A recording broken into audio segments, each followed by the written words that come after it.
La leçon de Bouddha. Avoir un esprit clair et paisible. Un jour, Bouddha voyageait avec quelques-uns de ses disciples. Ils marchaient depuis longtemps et ils avaient très soif. Ils arrivèrent près d'un lac qui brillait sous le soleil. Bouddha dit à l'un d'eux : « J'ai soif, s'il te plaît, apporte-moi de l'eau de ce lac. » Le disciple était ravi de rendre service à son maître. Il courut vers le lac avec un pot dans les mains. Mais quand il arriva au bord de l'eau, il vit qu'un char à bœuf, conduit par un agriculteur, commençait à le traverser. Le char faisait beaucoup de bruit et de remous. L'eau était devenue très boueuse et trouble. On ne voyait plus le fond du lac. Le disciple pensa : « Je ne peux pas donner cette eau boueuse à Bouddha pour qu'il la boive. Il va être malade. Il faut que je trouve une autre source d'eau. » Il fit demi-tour et revint vers Bouddha. Il lui dit : « Maître, l'eau est très boueuse. Je ne pense pas qu'elle puisse être bue. Il y a un char à bœuf qui l'a complètement salie. » Bouddha lui sourit et lui dit : « Ne t'inquiète pas, mon enfant. Reposons-nous sous cet arbre. Nous attendrons un peu que l'eau se calme. » Le disciple obéit et s'assit à côté de Bouddha, sous l'ombre d'un grand arbre. Il se demanda pourquoi Bouddha voulait attendre. Il pensa que c'était peut-être une épreuve pour tester sa foi.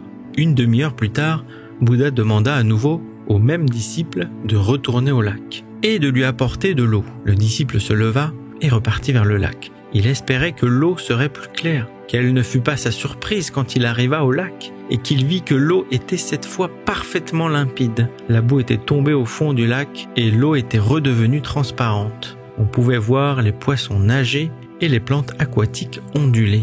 Le lac était magnifique. Le disciple se dit : « C'est incroyable, comment l'eau a-t-elle pu se clarifier si vite ? C'est un miracle !»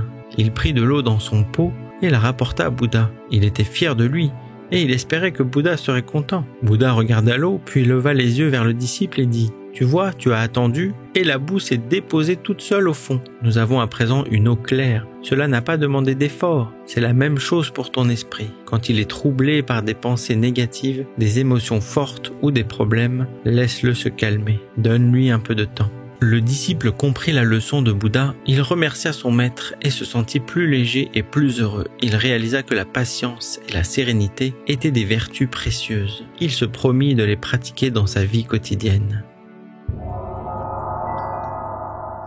Le temps calmera ton esprit. Ton esprit reflète l'eau du lac. Quand il est agité, laisse-le s'apaiser. Accorde-lui un peu de temps, il va s'apaiser de lui-même. Tu n'as pas besoin de le forcer à se calmer. Tu pourras ainsi reprendre tes activités avec un esprit serein et détendu. Si tu apprécies ces contes de sagesse, je t'invite à t'abonner à notre chaîne. N'oublie pas de cliquer sur la cloche pour être informé de nos nouvelles vidéos. Et surtout, laisse un petit commentaire sous cette vidéo. Le commentaire le plus inspirant pourrait te permettre de remporter le livre Contes de sagesse. Tu trouveras le lien pour commander ce précieux ouvrage dans la description de la vidéo. Que la sagesse t'accompagne, cher ami.